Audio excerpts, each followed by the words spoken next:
Job পরীক্ষা দিবেন আর এমন একটা প্রশ্ন ফেস করবেন না, সেটা আবার হয় নাকি? এখানে এটার মান বের করতে হলে আমরা এটা এ কিউ প্লাস বি কিউ এর সাথে তুলনা করে তার অনুসিদ্ধান্ত বসিয়ে মানটা বসিয়ে দিলে উত্তর চলে আসবে।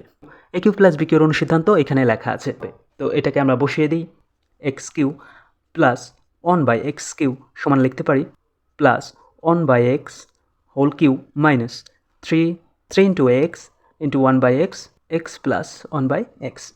এখন দেখুন এই এক্স কাটা যাচ্ছে এবং এটার মানটা বসিয়ে দেই √3, যেটা এখানে দেওয়া আছে। √3-র উপর কিউব মাইনাস এই 3টা বসলো এবং এটার মানও √3। এখন কি দেখা যায়, এখানে √3 তিনটা রয়েছে গুণাকারে। তো √3 ইন্টু √3 ইন্টু √3 মাইনাস 3 √3। এখন দেখুন এই দুইটা √3-র জন্য √3 হোল স্কোয়ার আমরা লিখতে পারি ইন্টু √3 মাইনাস 3 √3। এখানে স্কোয়ার রুট কেটে গেল, থাকলো 3 √3 মাইনাস 3 √3। এটা কাটাকাটি গিয়ে শূন্য আসলো উত্তর। এখন শর্টকাট পদ্ধতিতে কীভাবে করতে পারি? দেখুন এখানে প্লাস থাক বা মাইনাস থাক সেটা বড় বিষয় না। এই দেখুন মানের ওপর কিউব দিব প্লাস মাইনাস 3 ইন্টু মান। যদি এখানে প্লাস থাকে এখানে দিব মাইনাস, যদি এখানে মাইনাস থাকে এখানে দিব প্লাস। তো মান কত রয়েছে √3, √3-র উপর কিউব দিব। এখানে যেহেতু প্লাস রয়েছে আমরা এখানে দেবো মাইনাস 3 ইন্টু √3।